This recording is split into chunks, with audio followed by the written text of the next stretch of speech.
All right, let's look at the last round of the Mexican-American War here. So after General Scott and his 10,000 troops were able to capture Veracruz down here, you can see they're going to make their war path down into Mexico City. So there's a few battles here. There isn't really worth talking about any of them because essentially General Scott just bulldozes his way straight to Mexico City. And from April to September, he's able to just crush any Mexican forces that kind of stand in his way, and General Santa Anna doesn't really know what hit him. And on September 14th, 1847, you can see it's a really good day to be an American and a horrible day to be General Santa Anna because you now lose all of the Mexican American War and the Americans are victorious. So here are the Americans triumphantly capturing Mexico City, the capital of Mexico. And we've all played war games before. We know that as soon as you capture the capital, it's pretty much done deal, and that's the sense here. So now let's look at everything that happened at the end of the war and all the effects of it. So first off, anytime you end a war, you always have a treaty. So the treaty that ends the Mexican-American War is the Treaty of Guadalupe Hidalgo. Signed on February 2nd, 1848. And look at all these things in the treaty.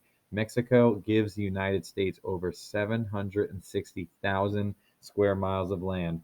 So just so you know, that the continental United States, like the 48 states that make up continental U.S., it's about 3.8 million square miles. So essentially, this is 20% of continental U.S. that you know of today. So a fifth of America gets won during the Mexican American War. So huge, huge, huge chunk of land. President Polk is doing his happy dance in the Oval Office of the White House because remember, he's the manifest destiny president. He's here to get us land, and look at that. He just got us a massive chunk of land.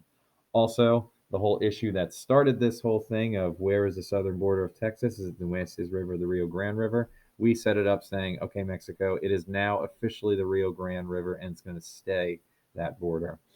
And the last bullet point, I always love this. I think we kind of felt bad that we absolutely demolished Mexico in this war. So we give them $15 million. And there were a bunch of Americans who owed the Mexican government money, a grand total of $3 million. We also say, hey, we're going to take over that debt. Instead of these Americans owing the Mexican government money, they're actually just going to owe us, the American government, money now. So about $18 million in transaction happening here. So, looking at this map, you can see this entire green portion is all of the land that we officially secure with the end of the Mexican-American War. This red part here, that was defined as the boundaries of the Republic of Texas. Now look, we get all of this stuff added here too. And I know you're all looking at this little blue part probably like, wait, Mr. Lags, what the heck is that? I'm going to explain it to you right now. So, the effects of the war. As I mentioned, we absolutely crush them. We don't lose a single battle for the entire war. That's every little skirmish to major battle. We win every single one.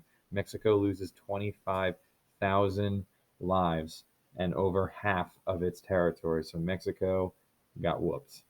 U.S., we lose 13,000 troops, but if you can see there, only 2,000 actually died in battle. The biggest problem for the Americans while they were down in Mexico was the weather and the diseases, and you could see we lose 11,000 troops just because of the fact that they were getting sick. Um, but also the big thing is we are going to expand our territory by 20%, and we get those 760,000 square miles of land.